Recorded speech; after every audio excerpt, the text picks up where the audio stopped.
ایک جوہری تھا سنہرا، تو اس نے مختلف ڈبیاں کھول کے لوگوں کے سامنے رکھی اور ایک موتی نکال کر کے کہا کہ یہ موتی شب افروز ہے، رات کو چمکتا ہے، اور اس وقت دنیا کے اوپر جو قیمتی ترین موتی ہیں ان میں سے ایک موتی یہ میرے پاس ہے۔ خیر اس نے اپنا سامان سمیٹا تو اس مجلس میں ایک چور بھی بیٹھا ہوا تھا، اس کے دل میں لالچ آ گئی، تو اس نے اس جوہری سے کہا کہ جناب کہاں کے ارادے ہیں؟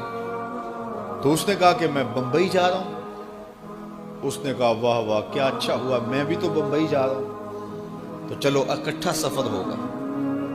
وہ جوہری سمجھ گیا اس کی نیت کے کھوٹ کو کہ یہ میرا ہم سفر تو نہیں ہے، اس کا دل آ گیا ہے اس موتی پہ اور مجھ سے ہر صورت یہ موتی چرانا چاہتا ہے۔ لیکن وہ بھی بڑا سمجھدار تھا، اس نے کہا آ جائیے کوئی بات نہیں۔ سفر چلتا رہا، رات ہوئی، جب سامان اتارا اور سونے کی تیاری کی تو وہ جو اس نیت سے ساتھ ہم سفر بنا تھا اس نے بھی اپنی قمیض اتار کے لٹکا دی، اور اس جوہری نے بھی۔ اس جوہری نے یوں کیا کہ نظر بچا کے وہ ڈبیا قیمتی موتی والی نکال کر کے اس کی جیب میں ڈال دی اور خود بے فکر ہو کے سو گیا۔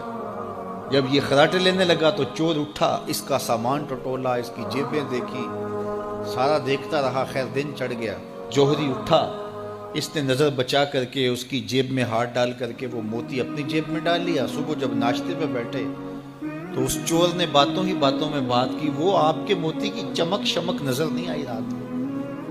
تو وہ ہنس کے کہنے لگا نہیں میرے پاس ہی تو تھا، اور جیب سے نکال کے سامنے رکھ دیا۔ دل ہی دل میں بڑا حیرت زدہ ہوا، میں نے تو سارا ٹٹولا، یہ اگر کہیں تھا تو مجھے کیوں نہیں ملا؟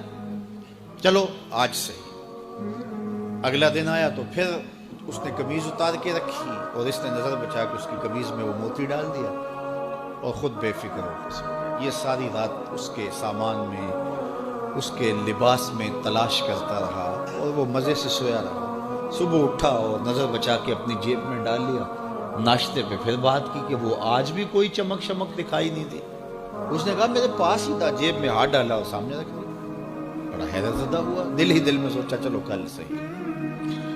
اس نے پھر ایسے کیا اور یہ ساری رات اس کا سامان ٹولتا رہا پوری تفصیل کے ساتھ۔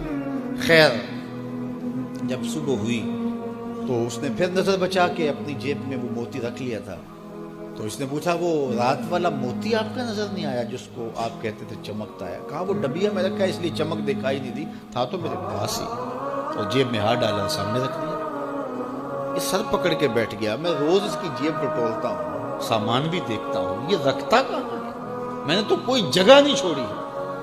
اس نے کہا سچ بتاؤں میں تیرا ہم سفر نہیں تھا، میں چور تھا، میں تم کو بتا رہا ہوں۔ اب آپ میرے بھی استاد نکلے، مجھے اتنا بتاؤ کہ یہ موتی آپ رکھتے کہاں تھے؟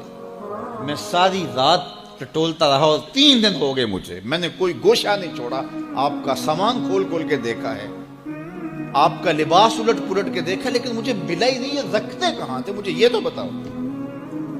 اس نے کہا لوگوں کی جیب میں ٹٹولتے رہے، اپنی جیب میں ہاتھ ہی نہیں ڈالا۔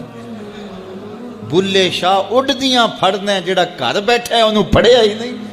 وفی انفسکم افلا تبصرون، کہا تم کہاں اسے ڈھونڈ رہے ہو، ذرا اندر بھی اتر کے دیکھو، اندر اترو گے تو اس کا سراغ مل جائے گا۔